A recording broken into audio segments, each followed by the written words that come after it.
En el nombre de Allah, clemente, misericordioso, que la paz y las bendiciones sean con el profeta Muhammad sallallahu alaihi wasallam, con sus familiares, sus compañeros y todos aquellos que sigan su ejemplo hasta el día del juicio final. Quiera Allah Azza wa Jal concedernos comprender el conocimiento que se encuentra en los textos sagrados, en el Corán y en la sunna auténtica del profeta Muhammad sallallahu alaihi wasallam. Quiera Allah concedernos la luz que existe en esos textos para que ilumine nuestro corazón, para que nuestro corazón se llene del Tawhid y podamos expulsar de nuestro corazón todo resto que pueda existir de idolatría o de amor y obediencia a otros que no sea Allah Azza wa Jal. Y continuamos con la temática de este seminario, que es la aqida o el tawhid, el monoteísmo. Vamos a ir al tercero de los temas y salteamos el segundo. El título es El temor a cometer idolatría. Ayer hablamos un poco sobre lo que significa el tawhid y la virtud que tiene. Su opuesto, lo opuesto del tawhid, del monoteísmo, es el shirk o la idolatría, politeísmo, paganismo. Entonces, vamos a ver en algunos textos del Corán y de la Sunna cómo ni Allah Azza wa Jal, ni el profeta Muhammad, ni sus compañeros consideraban el tema del shirk mayor o menor algo trivial o algo sobre lo que no había que prestar demasiada atención. Es decir, lo opuesto.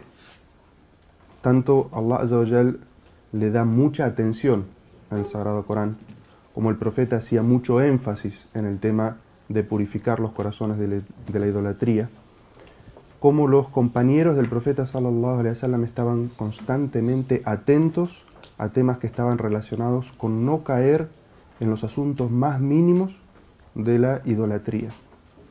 Y debemos recordar que los sahaba, los compañeros del profeta sallallahu alaihi wasallam, eran todos nuevos musulmanes. Años más, años menos. Tenían la enorme ventaja de estar acompañando al profeta sallallahu alaihi wasallam. Pero todos ellos, los jóvenes que se habían convertido al Islam y aquellos ya de edad avanzada que se habían convertido siguiendo al profeta sallallahu alaihi wasallam, venían de una vida de idolatría.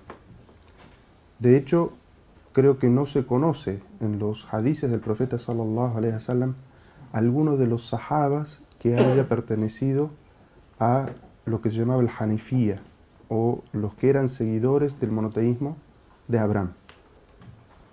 De hecho, el único que se menciona en los hadices o la historia es Waraqa ibn Naufal, que era tío de Jadilla, y cual Jadilla, al ver lo que le había pasado al profeta sallallahu alaihi wasallam el primer día que comenzó la revelación, lo lleva al profeta sallallahu alaihi wasallam a hablar con Waraqa ibn Naufal. Pero como todos sabemos, él no llegó a pronunciar su testimonio de fe. De todos los otros sahabas, todos los que entraron en el Islam después, lo que sí sabemos es que eran idólatras. Entonces, la relación que ellos tenían con la idolatría era una relación muy cercana. Y por eso la preocupación que todos ellos tenían, comenzando por el mensaje, en purificar todo concepto o prejuicio que pudiera haber en la mente y el corazón de los sahabas sobre asuntos que estaban relacionados a la idolatría. Y por eso vamos a ver que todos los hadices que están mencionados y que ustedes van a encontrar en ese cuadernillo que tienen con ustedes,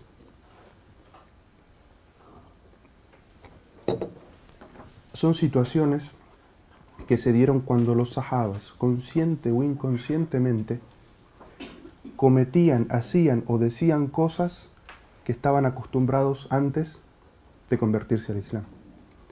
Y eso también lo que nos muestra es que el hecho de ser monoteísta, ser un muwahhid, no es algo que se consigue de un día para el otro. Es decir, todos los que somos conversos al Islam sabemos que nuestro proceso para llegar al Tawhid es un proceso que ha llevado su tiempo de estudio, de lectura, de reflexión. Pero además de eso, cuando entramos al Islam, nos vamos dando cuenta de que tenemos que purificar y aprender muchas otras cosas. Y por eso uno tiene que tener esa paciencia con uno mismo de ir purificando su corazón de todas aquellas cosas que va aprendiendo en el Corán y en la Sunna que están relacionadas con la idolatría, para ir purificando su corazón de eso. Y lo que tenemos que saber de esto es que si bien nosotros estamos ordenados a adorar únicamente a Allah y alejarnos de todo lo que es idolatría, este proceso de purificación de lo que es inconsciente que uno arrastra de su vida de jahilía, de ignorancia preislámica, es un proceso que lleva tiempo. Y el mejor ejemplo de eso, y de la paciencia y la dedicación para ese proceso, lo encontramos en los sahabas. Y vamos a encontrar incluso algunos hadices en el cual el comienzo del hadiz, el mismo sahaba que narra la situación dice Kunna qaribi ahdin bil Islam. Esta frase significa nuestra relación con el Islam era cercana, es decir, hacía poco tiempo que nos habíamos convertido al Islam. ¿Y por qué hace esta aclaración el sahabi cuando recién comienza a narrar el hadiz?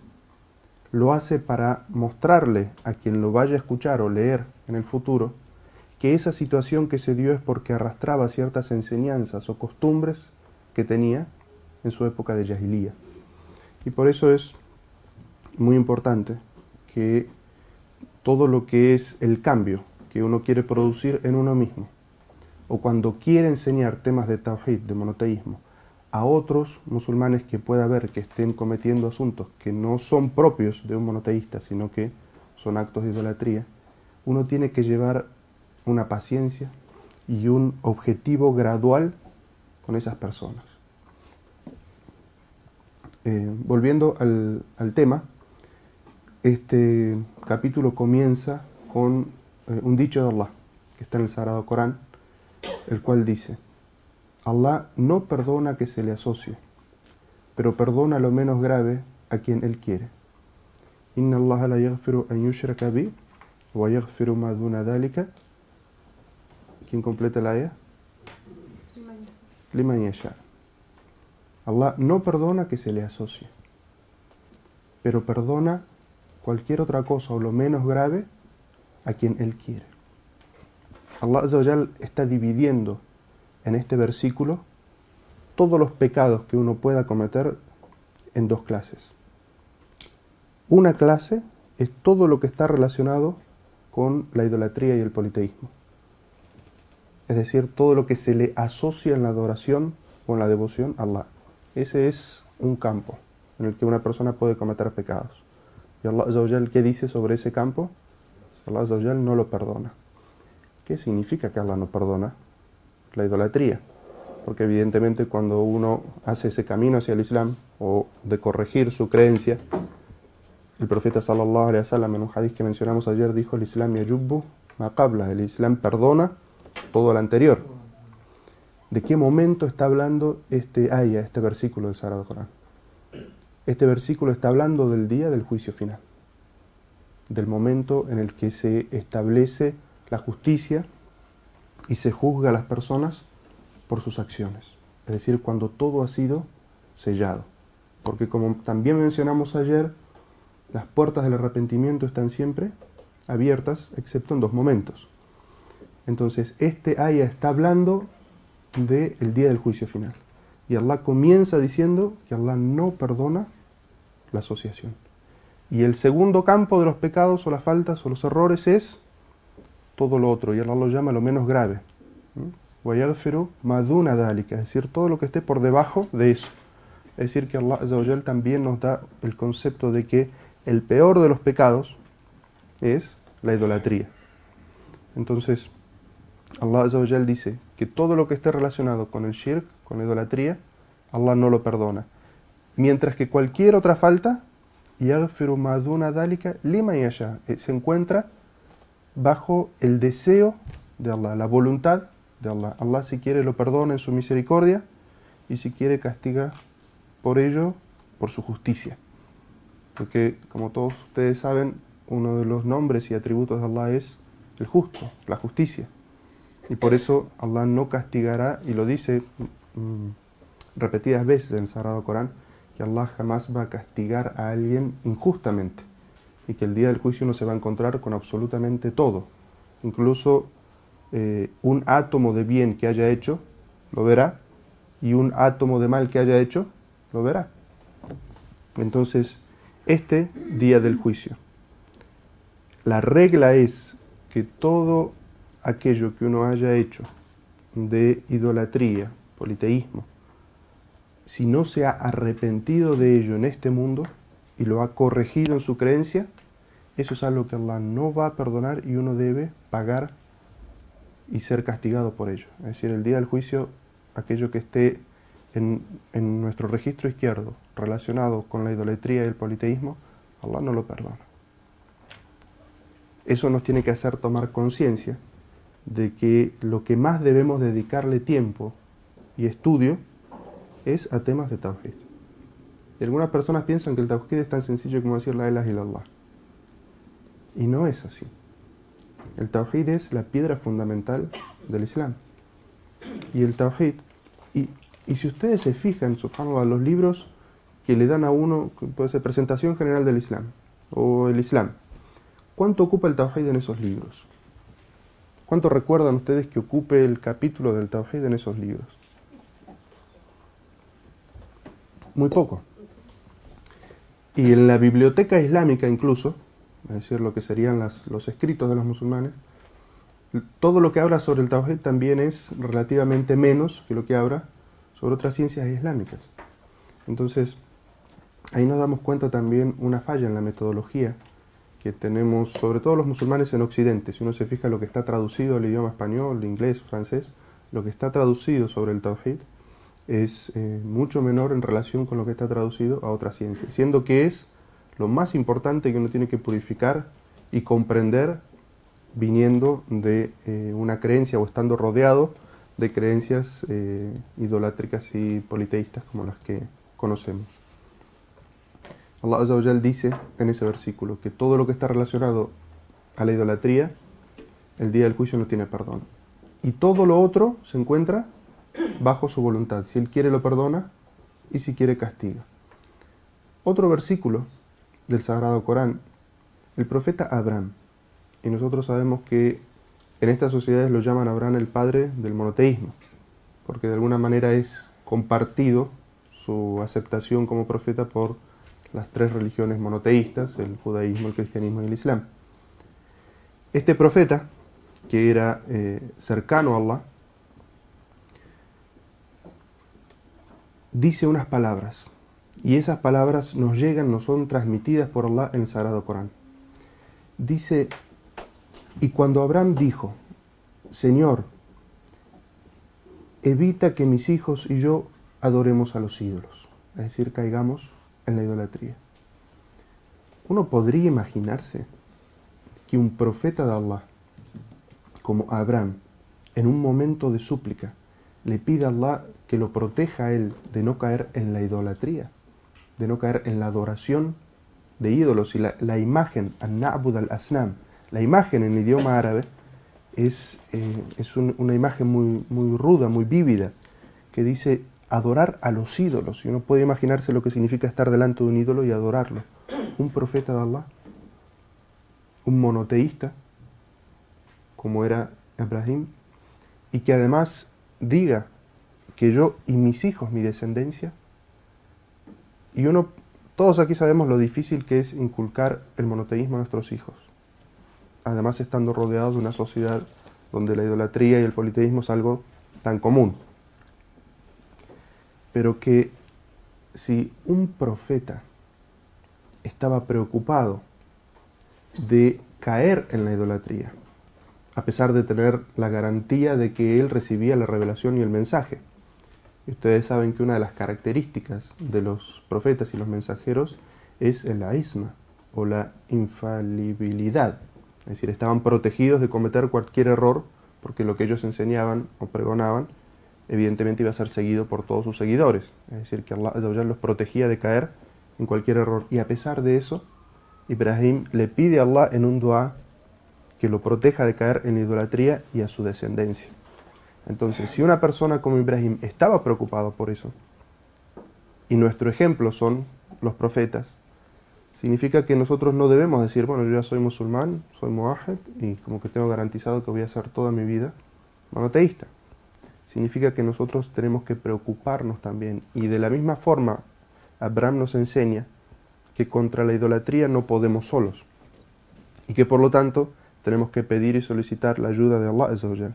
Y para la educación de nuestros hijos, también debemos hacer lo que hizo Ibrahim, que es pedirle a Allah Azza wa Jal por el monoteísmo de ellos. Es decir, no debemos ser negligentes y decir como ellos son, por ejemplo, descendientes de marroquíes y mi familia siempre ha sido musulmana por generaciones y generaciones, yo ya no tengo que preocuparme por el Islam y el monoteísmo de mis hijos. No, Ibrahim, que era profeta, y su descendencia iba a ser, y su ascendencia iba a estar en la casa profética, como se llama, él hacía este dua sincero a Allah y le decía, protégeme a mí de la idolatría, de caer en la idolatría y también a mis hijos. Luego hay un hadith del profeta Muhammad sallallahu alaihi wasallam que dice, lo que yo más temo para vosotros es la idolatría menor. Y al ser preguntado qué era esa idolatría menor, dijo ar-riya, es decir, aparentar. Este hadith explicamos un poco ayer, que el profeta sallallahu alaihi wasallam, hablando con sus compañeros, y este hadith hay que contextualizarlo, este hadith el profeta sallallahu alaihi wasallam lo dijo sobre el final de su vida, es decir, cuando ya el Estado Islámico y el Estado de los musulmanes y la divulgación del monoteísmo era tal, que el profeta dijo en una de las narraciones de este hadith, yo no temo que ustedes vuelvan a caer en la adoración de ídolos, es decir, en su sentido más aparente, es decir, que haya un ídolo y ustedes se prosternan delante de él.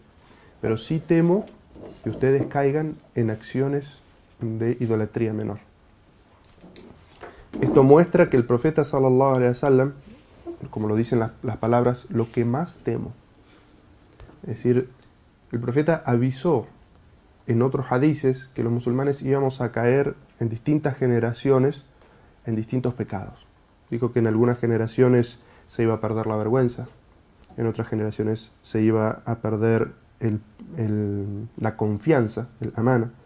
En otros hadices el profeta sallallahu alaihi wasallam dijo que en algunas generaciones iba a haber muchas matanzas, mucha sangre derramada. Sin embargo, la frase que utiliza en este hadiz,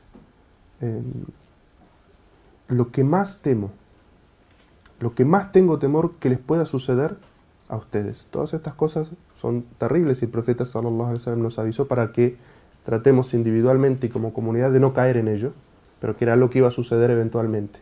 Pero lo que el profeta sallallahu alaihi wasallam más temía para las personas era que cayeran en actos de idolatría. Y el ejemplo que da el profeta sallallahu alaihi wasallam es algo que, como vimos ayer, está escondido muy adentro del corazón y que la gente no puede ver. Que uno haga algo para aparentar delante de una persona, para impresionar. Y ayer mencionamos el ejemplo de el salah. Y podríamos mencionar hoy otro ejemplo, el ejemplo de la sadaqa, la caridad. Cuando uno va a dar una caridad, ayudar a una persona que esté necesitada, uno tiene que cuidar mucho su corazón, porque tiene que purificar en el momento que va a dar esa sadaqa su corazón de toda apariencia. No solamente delante de que otras personas lo vean, sino incluso quien recibe la sadaqa. Y por eso el hadith del profeta sallallahu alaihi wasallam, una vez hablando sobre cómo debería ser la sadaqa, la caridad del musulmán, dice que dé tu mano derecha lo que no conoce, lo que no se entera, tu izquierda. Y está hablando de las dos manos de la misma persona, es decir, es algo muy difícil, ¿verdad? Pero el profeta sallallahu alaihi wasallam nos da ese ejemplo, como diciendo, incluso la gente más cercana a ti, tu esposa, tus hijos, tu familia, tu vecino, que no se enteren, para que no se vea la intención de la sadaqa contaminada con esta apariencia o este querer impresionar a otra persona por el simple hecho de que digan, fulano es generoso, es buen vecino, es buen familiar, es buen esposo o es buen padre. si uno cuando da la sadaqa, la caridad, lo que está queriendo, y no se necesita, los sabios dicen, no se necesita que la intención completa sea esa, porque uno puede tener una intención de complacer a Allah y además que su vecino piense que él es buen vecino, y la intención ya está contaminada. Sería muy raro que un musulmán dé una sadaqa pensando únicamente en impresionar a su vecino.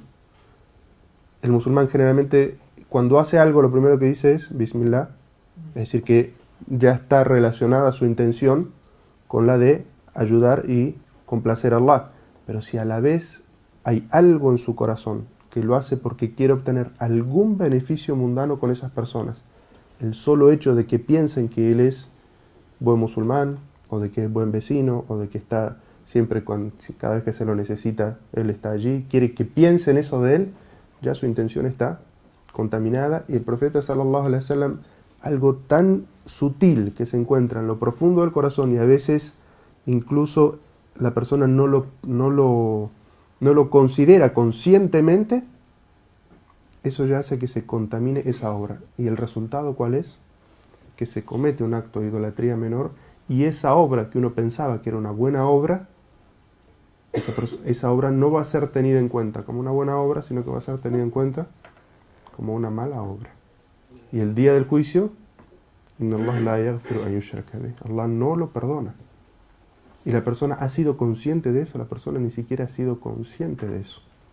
Por eso es que el profeta sallallahu alaihi wasallam, cuando hacía súplica, había una súplica que decía: oh Allah, perdóname aquello de lo que soy consciente y de aquello que he hecho de mal sin saber. El profeta Muhammad sallallahu alaihi wasallam, porque cuántas veces uno puede hacer algo que piensa que está haciendo el bien y en realidad su intención está contaminada de alguna manera y pasa a ser un acto malo sin que uno siquiera lo sepa. Los actos evidentes uno sabe.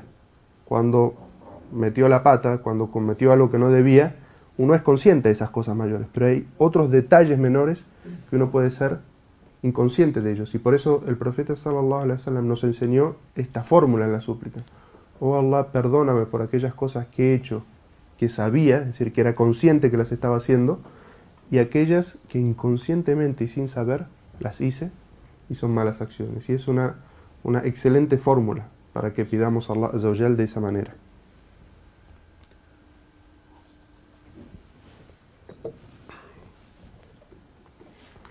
Y entonces el profeta sallallahu alaihi wasallam, en ese hadiz, el que nos da ese ejemplo de que no conozca tu mano izquierda lo que da tu derecha con sadaqa, también nos marca una metodología, es decir, que cada vez que uno quiera hacer una buena obra, busque conscientemente apartarse de toda situación en la que pudiera aparentar o hacerse ver. Es decir, cuando uno va a hacer la oración, el profeta sallallahu alaihi wasallam una vez le preguntaron cuál era la mejor clase de oración. ¿Cuál es la mejor oración? Y el profeta respondió: aquella que haces en lo profundo de la noche cuando la gente duerme. ¿Por qué el profeta sallallahu alaihi wasallam le dice esa oración? Porque en esa situación, cuando están todas las personas durmiendo, los padres duermen o el cónyuge duerme, los hijos, nadie lo ve, lo único que lo ve es su Señor. ¿Qué va a pensar? ¿Que me ve a mi vecino mirando a través de la ventana a las 3 de la mañana? Es muy probable que esté despierto. Entonces la sinceridad es como más pura en ese momento. No está esperando que absolutamente nadie lo vea. Ese es el objetivo del profeta sallallahu alaihi wasallam cuando dice la mejor oración es esa. ¿Por qué la mejor oración? Porque la intención y el tawhid, la pureza de la intención es la mejor. Lo que nos está diciendo el profeta sallallahu alaihi wasallam es que una oración sea mejor o peor, ¿con qué está relacionado? Con la pureza de la intención. Cuanto más sincera sea la intención, mejor es la obra. Y por eso los sabios dicen que ustedes conocen ese hadiz en el que el profeta sallallahu alaihi wasallam habla de la recompensa de las obras. Y dice que cuando uno hace una buena obra, Allah la recompensa entre 10 y 700 veces. ¿Todos conocen ese hadiz? Y más. El profeta dice que cuando uno hace una buena obra, Allah Azza wa Jalla lo recompensa a uno por esa buena obra entre 10 y 700 veces y más. Entonces, ¿de qué depende?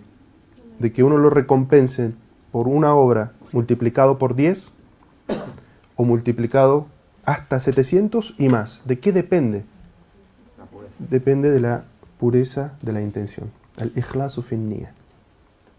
Cuanto más pura sea la intención, cuanto más consciente uno esté del acto de adoración que está realizando, la conciencia, la intención, más alta va a ser la recompensa que uno va a obtener por esa obra. Y por eso también el hadith del profeta sallallahu alaihi wasallam, en el cual habla de que por ejemplo, una palabra puede elevar a un siervo a un nivel altísimo de fe y de consideración de Allah, y una misma palabra puede descender a una persona en su fe y en su consideración ante Allah.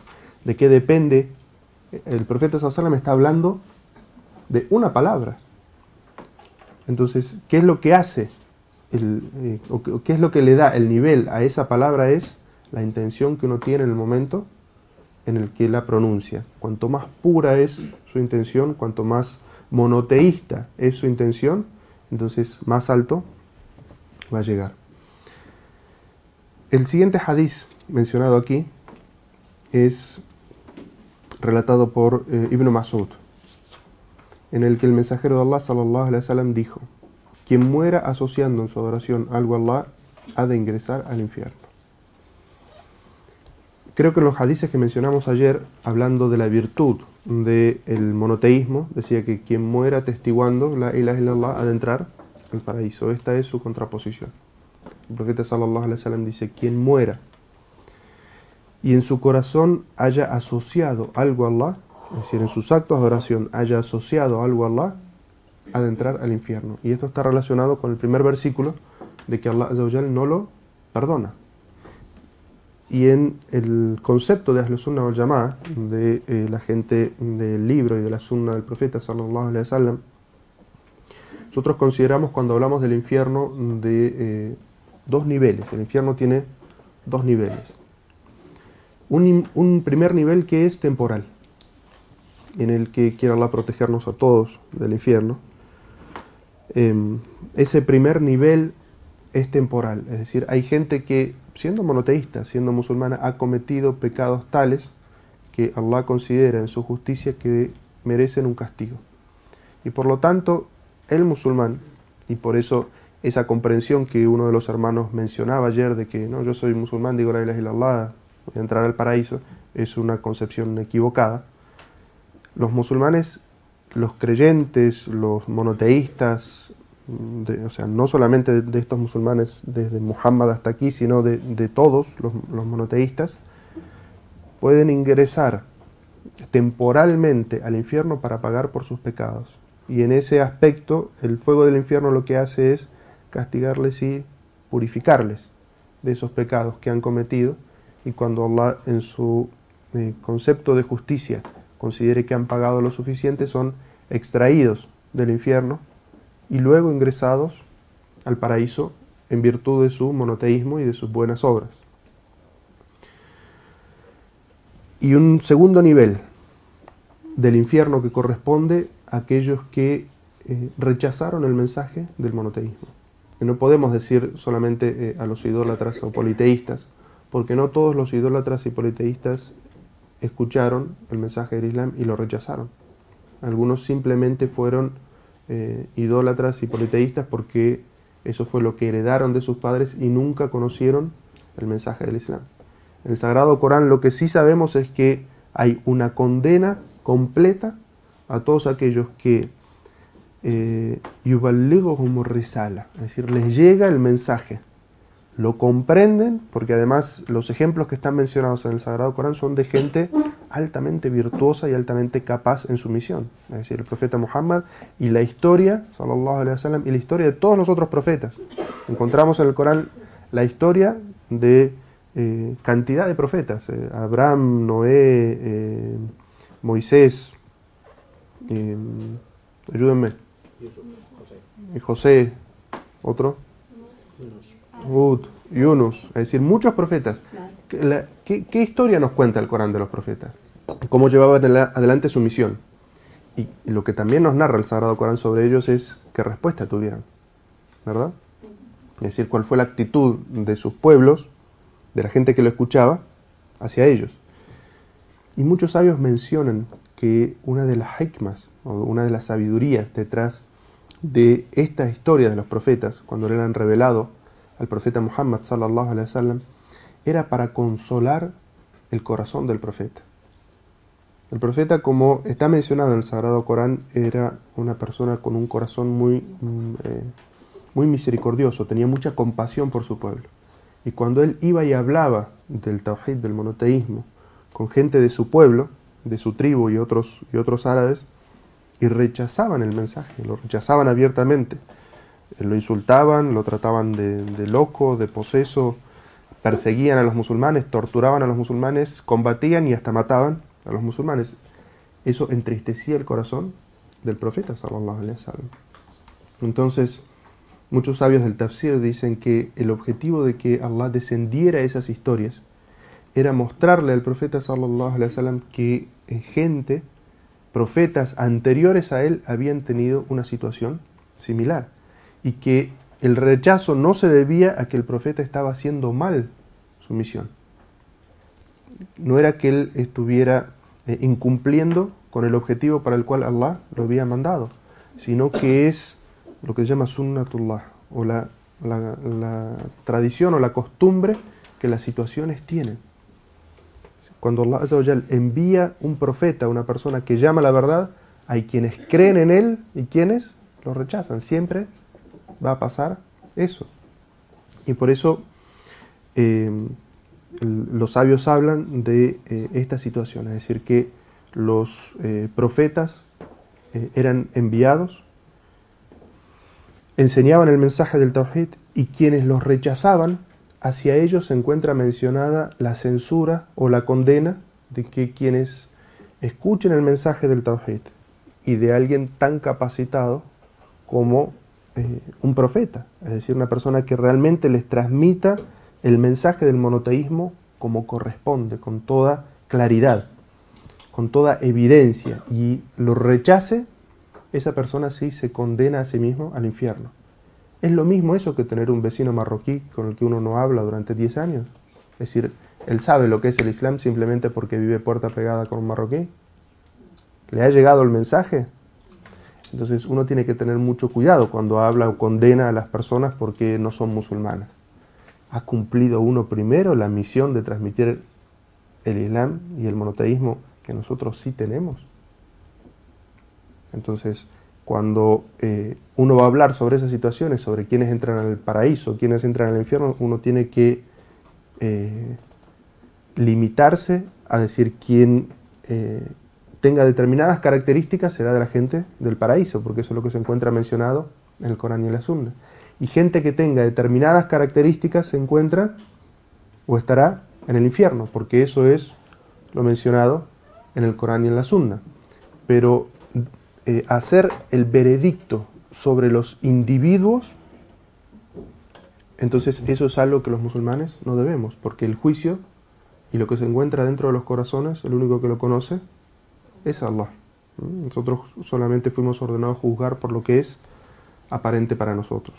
El hadiz habla sobre que quien muera asociando, es decir, a lo que está dentro del corazón, el destino va a ser el infierno. ¿Por qué? Porque Allah Azza wa Jal no perdona la idolatría. Es decir, que quien muera cometiendo algún acto de idolatría, y aquí estamos hablando específicamente de, lo vamos a circunscribir el significado en los musulmanes.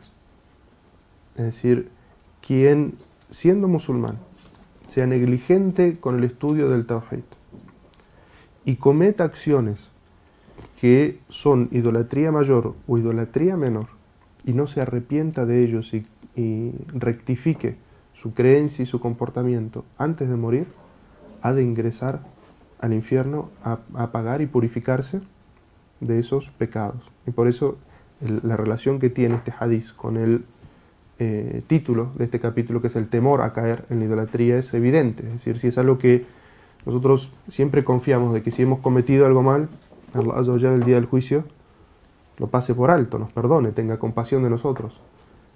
Pero esto no entra en esa posibilidad. Es decir, si uno muere cometiendo algo de idolatría y de politeísmo, uno tiene que saber que el día del juicio está condenado a pagar por ello. Eso no entra dentro de la posibilidad de misericordia. El hadith que sigue está en Sahih Muslim, del compañero del profeta sallallahu alaihi wasallam, que se llama Jabir ibn Abdullah, que el profeta sallallahu alaihi wasallam dijo: quien se encuentre con Allah en el día del juicio final, no habiéndole asociado en su adoración, adentrará al paraíso. Y quien se encuentre con él habiéndole asociado en su adoración, entrará al infierno. Es decir, es un hadith similar en su contenido. Es decir, el profeta sallallahu alaihi wasallam hace una aclaración contundente. El día del juicio, el momento del juicio, quien se encuentre con Allah habiendo cometido idolatría, conscientemente o inconscientemente, habiendo tenido acceso al conocimiento, si no cometió idolatría, su destino final es el paraíso. Y si ha cometido idolatría, entonces evidentemente tiene que pasar por el infierno para purificarse de esa idolatría.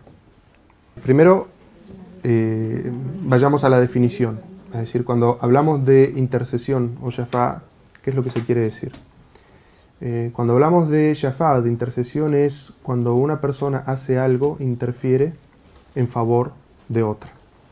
Entonces, primero tenemos que saber que todos los asuntos que tengan que ver con la intercesión en esta vida de una persona viva por otra persona viva es algo altamente recomendable. Es decir, interceder por una persona para que reciba un beneficio es una buena obra. El profeta sallallahu alaihi wasallam lo dijo y lo aclaró en un hadith: intercedan por su prójimo, serán recompensados.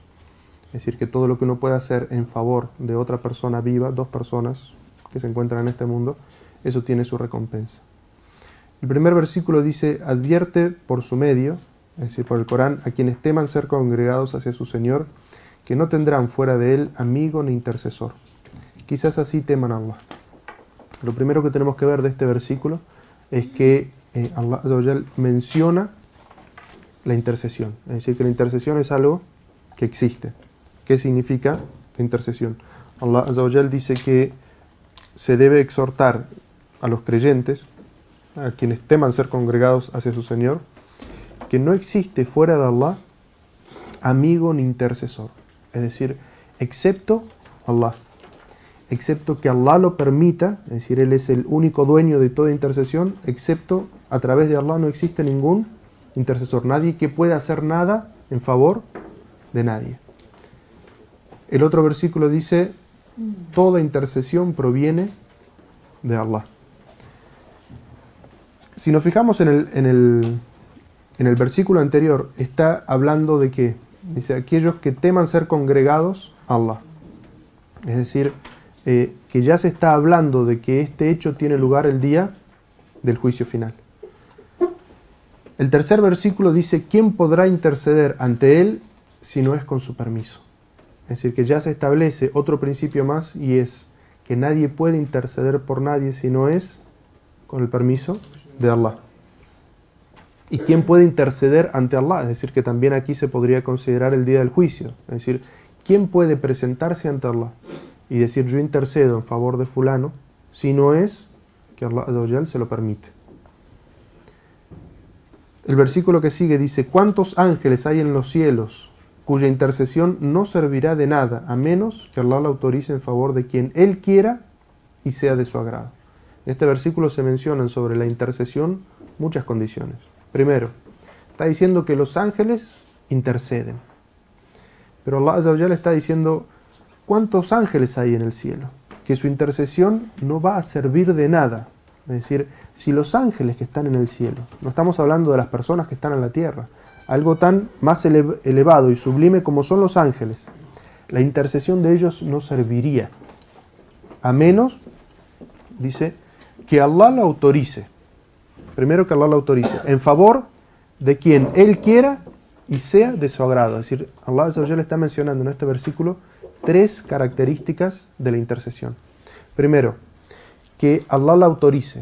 Es decir, que nadie puede interceder si no es que Allah lo autorice. Segundo, para quien Él quiera. Entonces, aquí están representadas las dos personas o los dos entes respecto a la intercesión. El que intercede en favor de y el que recibe la intercesión en favor suyo. Y luego dice, y sea de su agrado. Y aquí se está refiriendo al tema de la intercesión en sí misma. Entonces, todo esto está relacionado con que Allah Azza wa Jal se complazca de ello. Quien hace la intercesión, Allah tiene que estar complacido con él. Quien recibe la intercesión, Allah tiene que estar complacido con la persona que recibe la intercesión. Y el tema de la intercesión, es decir, qué es lo que se pide en esa intercesión, Allah tiene que estar complacido con ello. Es decir, que quien hace la intercesión tiene que ser necesariamente monoteísta, tiene que ser creyente. Quien recibe la intercesión tiene también que ser creyente, monoteísta. Y lo que se pide en la intercesión tiene que ser algo que Allah Azza wa Jal permita. Fuera de eso, Allah Azza wa Jal comienza el versículo diciendo ¿cuántos ángeles hay cuya intervención no sirve de nada? A menos que se den estas 3 características. El versículo que sigue dice: los que invocan en lugar de Allah no poseen el peso de un átomo en los cielos ni en la tierra, ni tienen allí participación, ni Él encuentra en ellos ayuda. Es inútil interceder por nadie ante Él, excepto por quien Él lo permita. La primera parte del versículo está hablando sobre la inexistencia de la injerencia de los ídolos en la intercesión. Es decir, lo que la hermana que hizo la pregunta se refería. Es decir, si uno le pide a un ídolo que interceda por uno, lo que Allah Azza wa Jalla nos está diciendo en este versículo es que los ídolos carecen de todo poder. Fijemos, primero se dirige a la persona y le dice: aquellos que ustedes invocan en lugar de Allah. Y comienza a describirlos. Dice: no poseen el peso de un átomo en los cielos ni en la tierra. Es decir, ¿acaso ellos tienen poder en los cielos y en la tierra? El único que tiene poder y decisión en los cielos y en la tierra es Allah. Y Allah no le ha otorgado ese poder a ningún ser creado. Dice, ni tienen allí participación. Es decir, el Corán es muy específico en esto. Allah no le ha delegado ninguna función completa a nadie, ni le ha dedicado parte de esa función. Porque en la mentalidad de los idólatras podrían darse las dos posibilidades. Por ejemplo, el dios de la lluvia. Es decir, que todo el tema de la lluvia lo maneje una divinidad. Lo primero que está estableciendo el Corán es que no hay tal divinidad de la lluvia. Otros podrían pensar, los que manejan la lluvia en este valle o en este país es, ¿cómo está el santo del trabajo? O sea, el que maneja el trabajo en España tiene un nombre, el que maneja el trabajo en Argentina es otro, es decir, son distintos los santos. Así que dentro del departamento de trabajo de España el santo es uno y dentro del departamento de trabajo en Argentina es otro. Entonces, Allah Azza wa Jalla está estableciendo claramente eso, de que no hay un santo que maneje el trabajo, el Ministerio de Trabajo en todo el mundo, y tampoco hay un santo para el Ministerio de Trabajo en cada uno de los países. Ninguno de los dos escenarios existe. Y luego dice, ni Él encuentra en ellos ayuda. Es decir, hace reflexionar a la persona que lee o escucha esto. ¿Acaso Dios necesita de la ayuda de un santo? Es decir, ¿por qué la existencia de un santo? O de un intercesor. ¿Por qué o sea, Allah no tiene capacidad de dar a cada persona lo que merece, que pone delega en un santo el tema del trabajo porque él está agobiado con demasiadas cosas? Ese es el concepto que nosotros tenemos de Dios, de Allah. Es decir, que atender todos los asuntos es demasiado, entonces delega a los santos en distintos lugares. Ese no es el concepto del monoteísmo, de la creencia en un solo Dios todopoderoso, ¿verdad? Y luego dice el versículo, es inútil interceder por nadie ante Él, excepto por quien Él lo permita. Es decir, que Allah Azza wa Jal, en esta última parte del versículo, dice, puede ser que haya gente que crean intercesores y gente que se crea intercesor e intercede. Pero todo eso no sirve de nada a menos que Allah lo permita. Es decir, nadie le puede imponer nada a Allah. Y ese es también un argumento que tienen aquellos que creen en los santos, en las vírgenes o en el poder de alguna divinidad, que es un ser tan poderoso que como que le impone a Dios. O Dios le ha delegado esos asuntos, entonces por eso es que el versículo coránico lo niega al final. Y dice, si alguien cree en la intercesión y otro se cree intercesor, eso no obliga a Allah a aceptarlo y eso no va a tener ningún beneficio. Luego se menciona, dijo Abul Abbas. Abul Abbas aquí es lo que se llama la cuña, la descripción del Imam Ibn Taymiyyah. Dice, Allah negó que las deidades poseyeran algunos de los atributos que les atribuyen los politeístas. Negó que tuvieran dominio o que compartan con él o que sean asistentes de Allah. No quedaba en estas deidades que estas deidades poseyeran sino la intercesión, por lo que Allah, alabado sea, evidenció que la intercesión no beneficia sino luego que Él la haya permitido. El versículo dice, no intercederán sino por aquellos de quienes Él esté satisfecho. Es decir, lo que nos podemos dar cuenta aquí, el análisis que hace de estos versículos, es que la intercesión de quien intercede, es decir, quien hace la intercesión, Allah Azza wa Jal debería estar complacido con él. Quien es objeto de la intercesión, es decir, quien recibiría el beneficio, Allah Azza wa Jal debería estar complacido con él para concedérselo. Y el objeto sería la intercesión en sí mismo, es decir, el tema de la intercesión, lo que se pide en esa intercesión, Allah Azza wa Jal debería también estar complacido para que eso se lleve a cabo.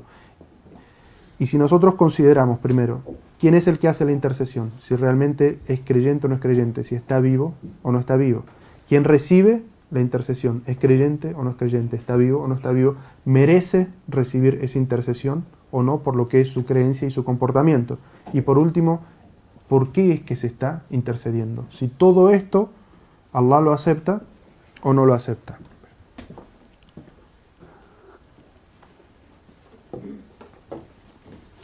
Hay un hadiz que se menciona allí, dice que Abu Huraira le preguntó al mensajero de Allah, oh mensajero de Allah, ¿quién será la persona más afortunada en recibir tu intercesión?